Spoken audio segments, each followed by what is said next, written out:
నమస్తే, welcome to iDream. నేను మీ మాధురి. ఈ మధ్య కాలంలో వరుసగా ప్రేమ జంటల ఆత్మహత్య ఘటనలు వారి తల్లిదండ్రులను తీవ్రంగా కలిచివేస్తున్నాయి.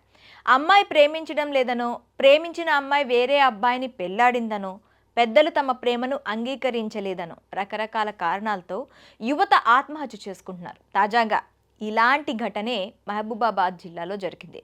ప్రేమ జంట ఆత్మహత్య యత్నానికి పాల్పడిన ఘటనలో ప్రియురాలు మృతి చెందగా ప్రేమికుడి పరిస్థితి సీరియస్గా ఉంది. ఈ ఘటన తెలంగాణలోని మహబూబాబాద్ జిల్లాలో జరిగింది. బయ్యారం మండలం కోటగడ్డ గ్రామానికి చెందిన కొట్టం రవలికి 3 ఏళ్ల క్రితం పెళ్లైంది. ఆ తర్వాత కొన్ని రోజులకే భార్యాభర్తల మధ్య మనస్పర్ధలు రావడంతో తిరిగి తల్లిదండ్రుల వద్దకు చేరుకుంది.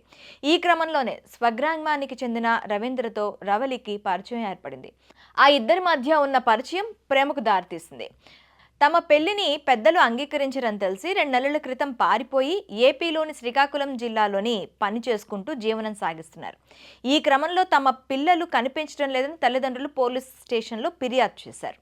వారం రోజుల క్రితం పోలీసులు శ్రీకాకుళం వెళ్లి వారిద్దరిని పట్టుకొని కౌన్సిలింగ్ ఇప్పించి తల్లిదండ్రులకు అప్పగించారు. అయితే 3 రోజులుగా రవలి రవీందర్ ఇంటి వద్దనే ఉంటుంది. ఈ వివాదంపై ఆదివాసీ కుల కట్టుబాట్ల ప్రకారం గ్రామ పెద్దల సమక్షంలో పంచాయతీ పెట్టారు. ఈ క్రమంలో ప్రేమికులిద్దరూ ఇంట్లోని ఇనుప రాడ్కు చున్నీలతో ఉరి వేసుకోగా రవలి మృతి చెందింది. రవీందర్కు ప్రాణాపాయం తప్పింది. అయితే రవలి మృతదేహాన్ని చూసిన రవీందర్ భయాందోళనతో కత్తితో చేతి మణికట్టు, గొంతు కోసుకొని మరోమారు ఆత్మహత్యా యత్నానికి పాల్పడ్డాడు. రవీందర్ను ఆసుపత్రికి తరలించి చికిత్స అందిస్తున్నారు. ప్రవళిక మృతదేహాన్ని పోస్ట్మార్టం నిమిత్తం మహబూబాబాద్ ప్రభుత్వ ఆసుపత్రికి తరలించారు.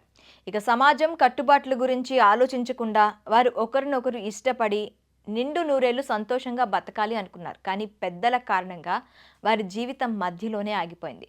ఆత్మహత్య ఘటనలో ప్రవళిక మరణించగా రవీందర్ పరిస్థితి విషమంగా మారింది.